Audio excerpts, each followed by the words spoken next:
చూస్ country delight, live better. ఇప్పుడే country delight యాప్ని download చేసుకోండి. Namaste, welcome to Suman TV. IndiGo సంక్షోభానికి కారణం ఏంటి? ప్రయాణికులు ఎంత ఇబ్బంది పడ్డారో మనం చూసాం. గత 4-5 రోజులుగా మొత్తం ఎయిర్పోర్ట్లు అన్నీ కూడా ఎంత దారుణమైనటువంటి పరిస్థితులు ఉన్నాయో మనం చూసాం. చాలా నరకం చూశారు ప్రయాణికులు. అంటే ఈ సంక్షోభానికి ఇండిగో నిర్లక్ష్యమా, డీజీసీఏ తప్పిదమా, ఇంకా వేరే కారణాలు ఏమైనా ఉన్నాయా? చాలామంది మాట్లాడుతున్నారు దీని వెనకాల ఏదో కుట్ర జరిగింది, ఒక మ్యాచ్ ఫిక్సింగ్ జరగటం వల్లే ఈ సంక్షోభానికి కారణమైందని చెప్పి కొంతమంది మాట్లాడుతున్నారు. అసలు వాస్తవాలంటే తెలుసుకునే ప్రయత్నం చేద్దాం. దీని గురించి మాట్లాడటానికి లైవ్ కాల్లో జాయిన్ అయ్యారు సిబిఐ మాజీ జేడీ లక్ష్మీనారాయణ గారు. సార్తో మాట్లాడదాం. సార్ నమస్కారం. సార్ నమస్తే వల్లి గారు.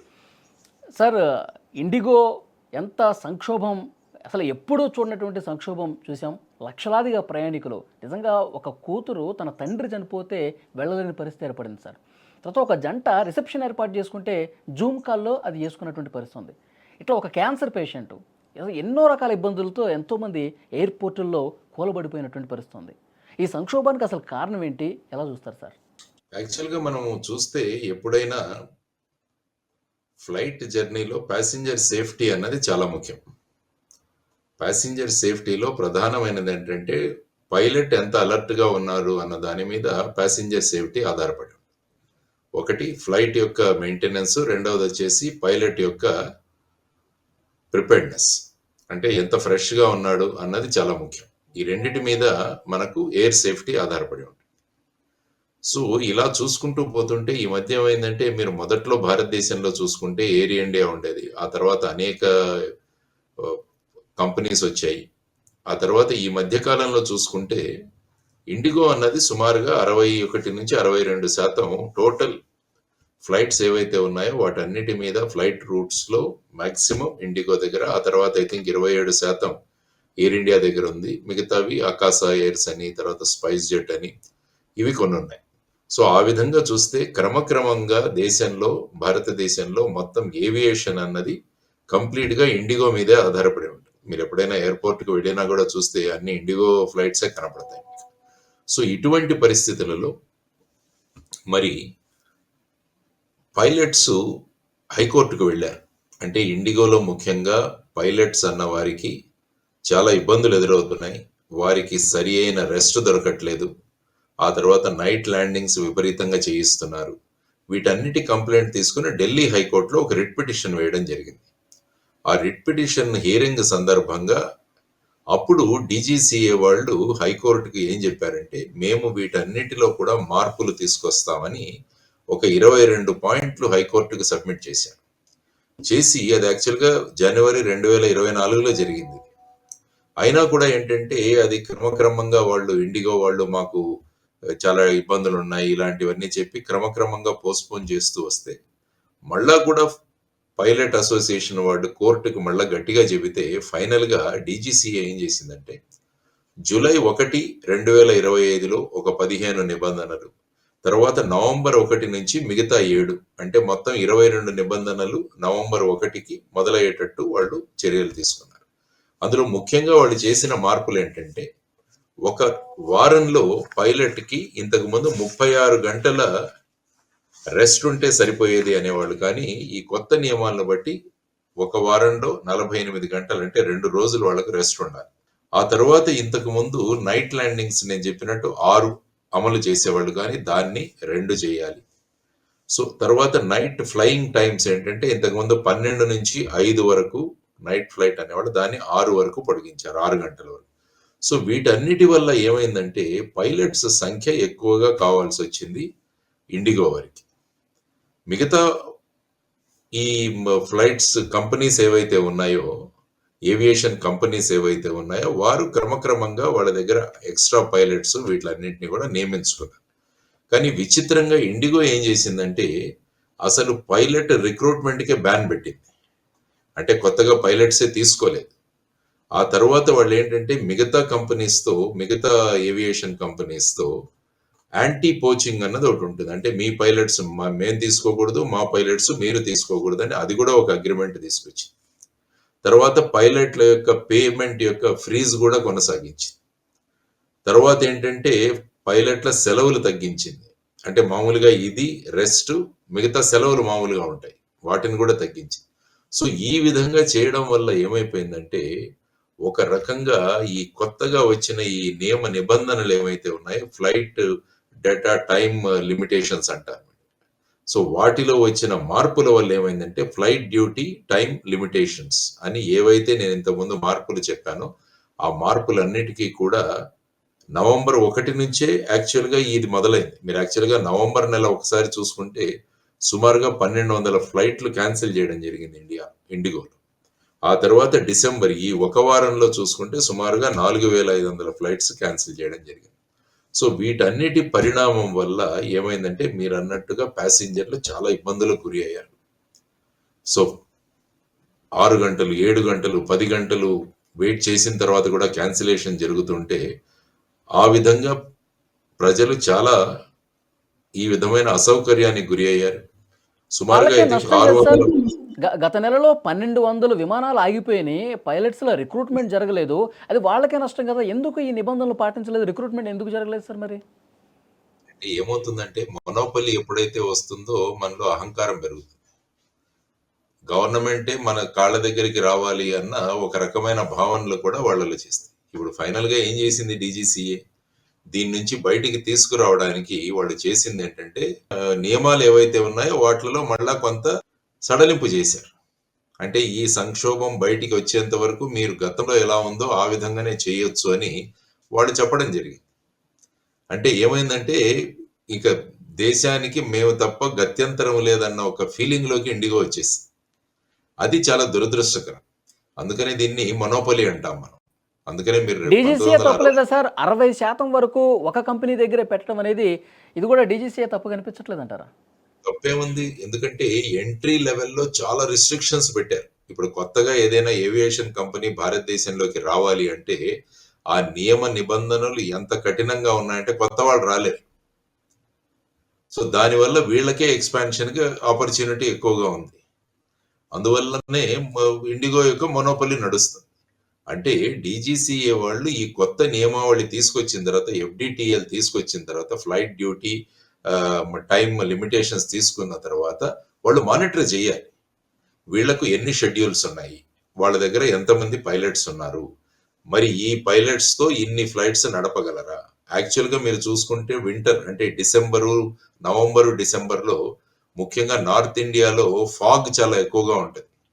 దానివల్ల ఏంటంటే చాలా ఫ్లైట్లు డిలే అవుతుంటాయి. అంటే ఒక ఫ్లైట్ డిలే అయిందంటే ఆ ఫ్లైట్ మళ్ళా సపోజ్ సే ఢిల్లీ నుంచి బెంగుళూరు రావాలి. బెంగుళూరు నుంచి మళ్ళా హైదరాబాద్‌కి రావాలి. హైదరాబాద్ నుంచి త్రివేంద్రంకి వెళ్ళాలి. కాబట్టి అక్కడ క్యాన్సిల్ అయిందంటే ఏమవుతుందంటే ఇక్కడున్న ప్యాసింజర్ల కోసం కొత్త ఫ్లైట్ తర్వాత పైలట్స్ కావాలి. మరి అది కూడా వాళ్ళకి తెలుసు. తర్వాత ముఖ్యంగా ఏంటంటే డిసెంబర్ నెలలో చాలా మంది సెలవులకు కూడా వస్తారు. ముఖ్యంగా ఇతర దేశాలు తీసుకుంటే అక్కడ క్రిస్మస్ హాలిడేస్ ఇస్తారు కాబట్టి దానికి కూడా చాలా మంది బుక్ చేసుకుంటారు. ఆ తర్వాత మనకు ఇది పెళ్లిళ్ల సీజన్. దానివల్ల ఇప్పుడు కూడా చాలా డిమాండ్ ఉంటుంది. సో ఇవన్నీ పరిగణలోకి తీసుకొని ఇన్ని షెడ్యూల్స్ మీరు ఏ విధంగా చేస్తారు అని అడగాల్సిన బాధ్యత కూడా డీజీసీఏది ఉంది. మరి డీజీసీఏ వాళ్ళ ప్రిపేర్డ్‌నెస్‌ని ఎందుకు మీరు వెరిఫై చేయలేదన్నది కూడా ప్రశ్న వస్తుంది. సో ఇందులో ఏమన్నా ఇండిగో తర్వాత డీజీసీఏ వాళ్ళు ఏమైనా కుమ్మక్కయ్యారా? ఇది కూడా ఒక అనుమానం వస్తుంది జనాలకి. ఓకే. కాబట్టి ఎంక్వైరీలో ఇవన్నీ బయటపడాలి. అసలు సో పైలట్ల కొరత రేపు కూడా తీవ్రంగా ఉందంట కదా సార్ దేశంలో. అసలు పైలట్లు దొరకటమే కష్టంగా ఉందంట కదా సార్? ఉన్నది. పైలట్స్ చాలా తీవ్రతరంగా ఉంది. ఎందుకంటే ఒక పైలట్ తయారు కావాలంటే మీకు కొత్త పైలట్‌ని తీసుకురావాలంటే సుమారుగా 8 నెలలు పడుతుంది.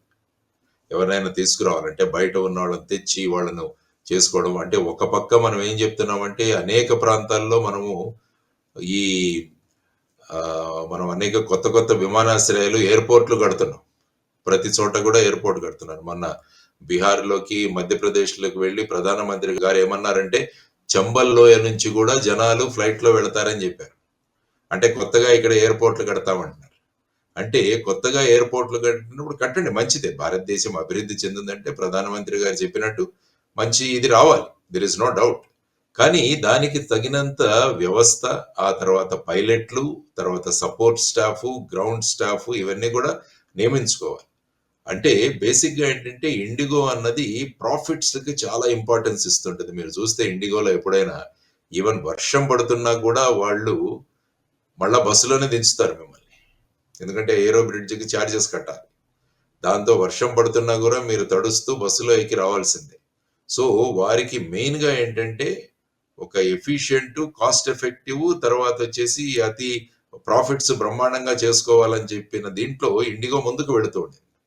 సో ఇటువంటి పరిస్థితులు మనం సరి అయిన సమయంలో చక్కదిద్దకుంటే ఏమవుతుందంటే ఇటువంటి పరిస్థితులే మీకు ఉద్భవిస్తాయి. అందుకనే 1969లో మోనోపలీ రిస్ట్రిక్టివ్ ట్రేడ్ ప్రాక్టీసెస్ అని ఒక చట్టం చేశారు.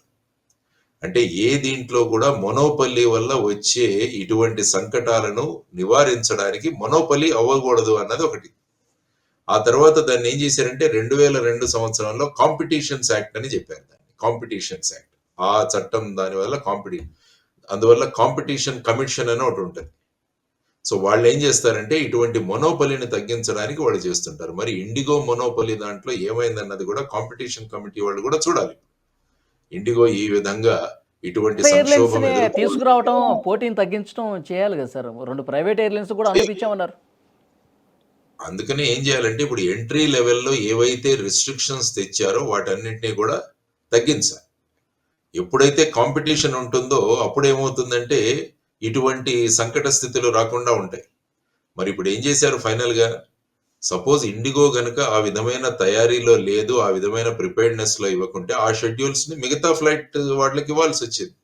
మీరు చేయలేరు కాబట్టి ఎయిర్ ఇండియాకి ఇక్కడ షెడ్యూల్స్ మేము పెంచుతున్నాము, లేకుంటే అకాసా ఎయిర్కి మేము పెంచుతున్నాము, లేకుంటే స్పైస్ జెట్కు పెంచుతున్నాము, ఇలాగ చేయొచ్చు వాళ్ళు. కానీ అలా కాకుండా మేము చేస్తాము, మా దగ్గర ఉన్నామని చెప్పి లాస్ట్ మినిట్ లో ఈ విధంగా చేయడం వల్ల ఏమవుతుందంటే చాలా ఇబ్బందులు. భారతదేశంలో ఎలా ఉంటుందంటే ఫైనల్ గా కన్జ్యూమర్ని ఎవడు పట్టించుకోడు, ప్రయాణికులను పట్టించుకునే వాళ్ళు ఎవరు లేరు. అంటే ఇప్పుడు ప్రయాణికులు ఎవరైనా కోర్టుకు వెళ్ళాలంటే కన్జ్యూమర్ ప్రొటెక్షన్ యాక్ట్ కింద వెళ్ళాలి. యాక్చువల్గా మీరు ఇతర దేశాల్లో చూస్తే ఏమవుతుందంటే అక్కడ ప్యాసింజర్ సేఫ్టీ చట్టాలు ఉన్నాయి, అక్కడ ప్రత్యేక చట్టాలు ఉన్నాయి. అంటే అక్కడ ఎయిర్పోర్ట్లో డిలేస్ జరగడం కానీ, లేకుంటే ఈ విధంగా క్యాన్సిలేషన్ జరగడం కానీ, లేకుంటే ఫ్లైట్ యొక్క సైజ్ తగ్గడం ఒక్కోసారి జరుగుతుంది. ఎందుకంటే నాకు పర్సనల్ గా జరిగిన ఒక అనుభవం చెబుతాను. నేను రోమ్కి ఇన్వెస్టిగేషన్కి వెళ్ళినప్పుడు అక్కడ మేము మ్యూనిక్ ఎయిర్పోర్ట్కి వచ్చాం. వచ్చినప్పుడు ఏమైందంటే అక్కడ మ్యూనిక్ నుంచి ఢిల్లీకి రావాలి. అప్పుడు సడన్ గా ఏం చేసిందంటే ఆ ఎయిర్లైన్స్ ఐ థింక్ 100 ఉన్న కెపాసిటీ ఫ్లైట్ వాళ్ళకు దొరకలేదని దాన్ని 72 కెపాసిటీ ఉన్న ఫ్లైట్ ని పెట్టారు అక్కడ. దానివల్ల ఏంటంటే మేము సుమారుగా ఒక 28 మందికి ఆ ఫ్లైట్ లో దొరకలేదు. అప్పుడు వెంటనే వాళ్ళు ఏం చేశారంటే మమ్మల్ని అందరినీ కూడా ఒక 5 స్టార్ హోటల్లో అకామిడేషన్ పెట్టి ఒక ట్యాక్సీలో అక్కడికి తీసుకువెళ్ళి ప్రతి ఒక్కరికి 600 యూరోస్ ఇచ్చారు కాంపెన్సేషన్. అంటే 36,000 రూపాయలు ఒక్కొక్కరికి. ఎందుకంటే అక్కడ ఒక చట్టం ఉంది. ఆ చట్టంలో ఏంటంటే ప్రయాణికులకు ఎప్పుడు కూడా అసౌకర్యం కలగకూడదు ఈ ఏవియేషన్ కంపెనీస్ వల్ల అన్నది అక్కడ ఉన్న చట్టం. కానీ ఇక్కడ ఏంటంటే ప్రతిదానికి మనం కన్జ్యూమర్ ప్రొటెక్షన్ కోర్టుకి వెళ్ళి అక్కడ మనం తెచ్చుకోవాలి. సో ఇటువంటి కొత్త చట్టాలు తీసుకురావాల్సిన అవసరం కూడా ఉంది భారతదేశం. కొత్త చట్టాలు చెప్పి ప్యాసింజర్ కంఫర్ట్ అన్నది చాలా ముఖ్యం అన్నది మనం ముందుకు తీసుకురావాలి. ఎందుకంటే రేపు ప్యాసింజర్లే ప్రయాణం చేయకుంటే ఏమవుతుందండి? ఈ ఫ్లైట్సే ఉండవు. ఎయిర్పోర్ట్ లో అరణ్య రోదనే మిగిలింది సార్. ఎవళ్ళ గోడు పట్టించుకునే పరిస్థితి లేకుండా పోయింది. ఎందుకంటే చాలా ప్లాన్స్ చేసుకొని ఉంటారు. ఇక్కడ నుంచి కనెక్టింగ్ ఫ్లైట్స్ ఉంటాయి కొంతమంది డాక్టర్లు ఎవరైతే ఇక్కడికి వచ్చి సర్జరీస్ చేయాలో వాళ్ళు కూడా అక్కడ ఆగిపోయారట. సో ఈ విధమైన పరిస్థితులు ఉన్నాయి. కాబట్టి ఇప్పటికైనా ఎంక్వైరీ ఏదైతే ఆదేశించారో తర్వాత వాళ్ళ సిఇఓ తర్వాత సిఓఓ వాళ్ళని కూడా పిలిపిస్తున్నట్టు చెప్పారు. ఇందులో ముఖ్యంగా డీజీసీఏ భూమిక కూడా పరిశీలించాల్సిన అవసరం చాలా ఉంది. ఇంతకుముందు మీరు కుమ్మక్కు అయి ఉండొచ్చు అని కూడా ఒక అనుమానం వ్యక్తం చేశారు చాలామంది. ఎయిర్ ఇండియా అనేది టాటాకి ఎట్లా వెళ్ళిందో ఇప్పుడు ఈ ఇండిగో ఎయిర్లైన్స్ కూడా ఏదో కార్పొరేట్ కన్ను పడింది, ఆయనకు అప్పగించేందుకు కింద స్థాయిలో ఏదో కుట్ర జరిగిందని చెప్పి ఏదో మ్యాచ్ ఫిక్సింగ్ జరిగిందని చెప్పి మాట్లాడుతున్నారు సార్. వాస్తవం ఉండొచ్చు అంటారా? అట్లా ఈ దేశంలో anything cannot be ruled out. ఎందుకంటే ఈ కుమ్మక్కులు అవ్వడము, తర్వాత ఈ అవినీతి, తర్వాత లంచాలు ఇవన్నీ చూసుకుంటే ఏ స్థాయికైనా వెళ్ళే అవకాశం ఉంటుంది మన దాంట్లో. దురదృష్టకరం. సో ఆ విధంగా మనం చూస్తే ఈ ఎంక్వైరీని చాలా స్ట్రాంగ్ గా ఎంక్వైరీ చేయించాలి. కేవలం డీజీసీఏ కాకుండా ఒక వేరే ఎస్ఐటి లాంటిది ఒకటి ఏర్పాటు చేసి, యాక్చువల్గా మీరు చూస్తే ఢిల్లీ హైకోర్టు కూడా ఒక పబ్లిక్ ఇంట్రెస్ట్ లిటిగేషన్ లిస్ట్ అయింది. ఇప్పుడు ఎల్లుండి లిస్ట్ అవుతుంది. సుప్రీంకోర్టు అయితే నిరాకరించింది కానీ ఇప్పుడు Delhi high court public interest litigation accept చేసి ఎలాగైతే మనం అనేక కేసుల్లో ఈ ఎస్ఐటి ఏర్పాటు చేస్తున్నామో ఇక్కడ కూడా ఒక ఎస్ఐటి ఏర్పాటు చేసి, అంటే ఇప్పుడు డీజీసీఏ వాళ్ళకే ఇప్పుడు ఇన్వెస్టిగేషన్ చేయమని చెబితే వాళ్ళు ఇన్వాల్వ్ అయితే మరి ఎలా బయటికి తీసుకొస్తారు? కాబట్టి ఒక స్వతంత్ర సంస్థ అన్నది ఇన్వెస్టిగేట్ చేయాలి ఇటువంటి పరిస్థితులు ఎందుకు వచ్చాయి. 2 సంవత్సరాల సమయం ఇచ్చినా కూడా ఇండిగో ఇంత అలసత్వం ఎందుకు వారు వహించారు?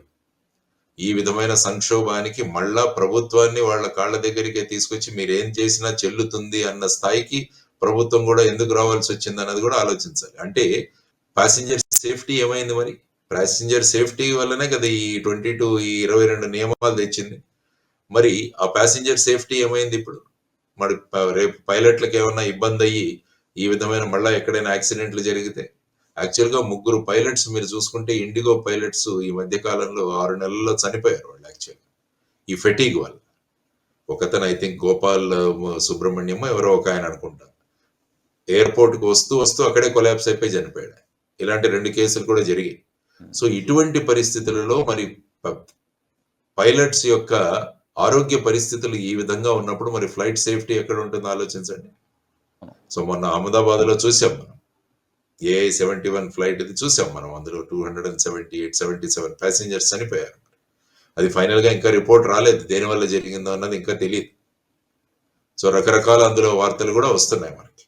అందువల్ల ఎప్పుడు కూడా కస్టమర్ ఈజ్ వెరీ ఇంపార్టెంట్ అన్న కాన్సెప్ట్తో వెళ్ళాలి. Business is not important or your profits are not important. కస్టమర్లు ఎవరైతే ఉన్నారో వాళ్లకు అన్ని రకాల సౌకర్యాలు జరగాలన్నది ప్రయారిటీలు జరగాలి. డెఫినెట్ గా ఇందులో ఏం జరిగిందన్నది మటుకు బయటికి రావాలి, దీనికి కారణం ఏంటన్నది కూడా బయటికి రావాలి. సో కరెక్ట్ సార్, మీరు చెప్పినట్టుగా ఒక స్వతంత్ర దర్యాప్తు సంస్థ ఏర్పాటు చేసి వాస్తవాలన్నీ కూడా వెలుగులోకి తీసుకురావాల్సిన అవసరం కనిపిస్తుంది. ఆ వాస్తవాలు వెలుగులోకి వచ్చిన తర్వాత దీని గురించి మళ్ళొకసారి మనం డిస్కస్ చేద్దాం sir. Thank you very much JD Lakshminarayana గారు.